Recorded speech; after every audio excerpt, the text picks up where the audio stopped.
In this quick tutorial, let's see how to add a confirmation pop-up for cash on delivery on your WooCommerce checkout page.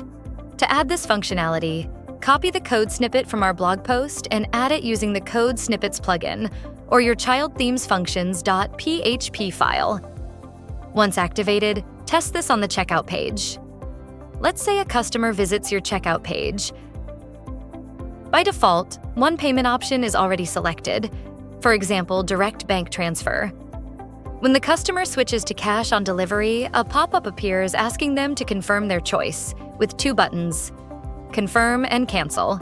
If they click Confirm, the cash on delivery option stays selected and they can proceed with checkout.